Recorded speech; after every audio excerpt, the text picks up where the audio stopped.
అందాల పోటీల పేరిట పేదలను వేధించడం ప్రభుత్వానికి పరిపాటిగా మారిందని బీఆర్ఎస్ నేత రాకేష్ రెడ్డి విమర్శించారు. రాష్ట్రంలో ఏదో ఒక మూలన ప్రజలు రోడ్డు మీద పడి కన్నీళ్లు పెట్టకపోయినా, వాళ్ళు ఆర్తనాదాలు వినకపోయినా సీఎంకు నిద్ర పట్టదన్నారు. దేశం అంటే మట్టి కాదో, దేశం అంటే మనుషులోయని గురిజాడ అప్పారావు అన్న విషయం రేవంత్ రెడ్డి ప్రభుత్వానికి అర్థం కావడం కష్టంగా ఉన్నట్లుగా కనిపిస్తోందన్నారు. అందంగా ఉండాలని కనుబొమ్మలు గీక్కున్న చందంగా రేవంత్ రెడ్డి వ్యవహారం ఉందని రాకేష్ రెడ్డి విమర్శించారు. దేవోభవ, ఇది మన సంస్కృతి. ప్రపంచ నలుమూలల నుండి, వివిధ దేశాల నుండి అందాల పోటీలో పాల్గొనడానికి విచ్చేస్తున్నటువంటి అతిథులకు స్వాగతం చెప్దాం, వాళ్ళని గౌరవిద్దాం, వాళ్ళకు మంచి ఆతిథ్యం ఇద్దాం. కానీ వాళ్ళు వస్తున్నారని చెప్పి మన పేద ప్రజలతోని కన్నీరు పెట్టించి దాన్ని అత్తరుగా మార్చి వాళ్ళకు సెంటు కొట్టి వాళ్ళ ఆర్తనాదాలతోని సన్నాయి మోగించడము ఇది సమంజసం కాదు. దీన్ని ఎట్టి పరిస్థితుల్లో ప్రభుత్వం విరమించుకోవాల్సిందిగా ఈ సందర్భంగా నేను గుర్తు చేస్తూ ఉన్నాను. అందగత్తలను తిప్పినంత మాత్రాన మన ప్రాంతం యొక్క అందం పెరగదు.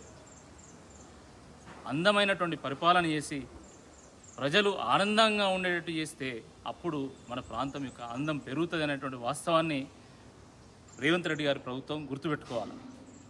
నిజంగా ఒకవేళ ఎవరైనా ప్రభుత్వ స్థలంలో కానీ, రోడ్డు మీద కానీ, ఫుట్పాత్ల మీద కానీ పర్మనెంట్ స్ట్రక్చర్స్ నిర్మాణం చేస్తే ఆ పేద ప్రజలతో మాట్లాడండి, ఆ చిరు వ్యాపారాలతో మాట్లాడండి, వాళ్ళని సముదాయించండి, వాళ్ళ కోసం ప్రత్యామ్నాయ మార్గాలు చూపెట్టండి, వ్యాపార సముదాయాలు నిర్మాణం చేయండి, స్టాల్స్ నిర్మాణం చేసి లీజ్కి ఇవ్వండి, లేకపోతే ఇంకేమన్నా ఆలోచన చేయండి. కానీ ఉన్న పలంగా వాళ్ళు కనీసం సామాన్లు సర్దుకునేటువంటి సమయం ఇవ్వకుండా వాళ్ళ వ్యాపారాలను వాళ్ళ స్ట్రక్చర్స్ని కూలగొట్టడం ఇది చాలా దుర్మార్గం.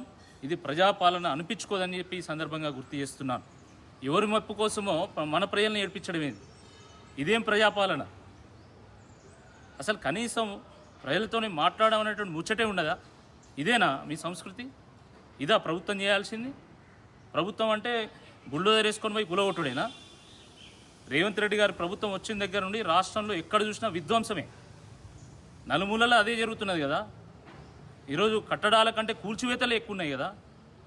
అసలు ప్రజల మీద కనీస ప్రేమ సోయి ఉన్నదా?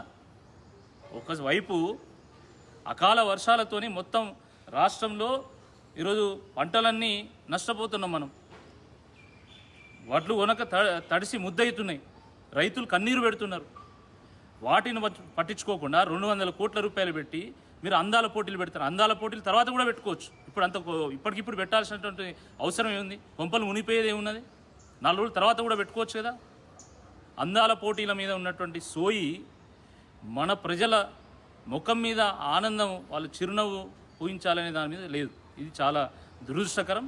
ఇప్పటికైనా రేవంత్ రెడ్డి గారి ప్రభుత్వం మేల్కొనాలి. మున్సిపల్ అధికారులు ఎవరైతే ఈ చిరు వ్యాపారుల యొక్క సముదాయాలను కూలగొట్టిల్లో వాళ్ళతో మాట్లాడాలి, నష్టపరిహారం చెల్లించాలి, అదేవిధంగా ప్రత్యామ్నాయంగా వాళ్లకు వ్యాపార సముదాయాలను నిర్మించాలి, లేదా స్టాల్స్ కట్టి వాళ్ళకి ఇవ్వాల్సిందిగా ఈ సందర్భంగా మేము డిమాండ్ చేస్తాం.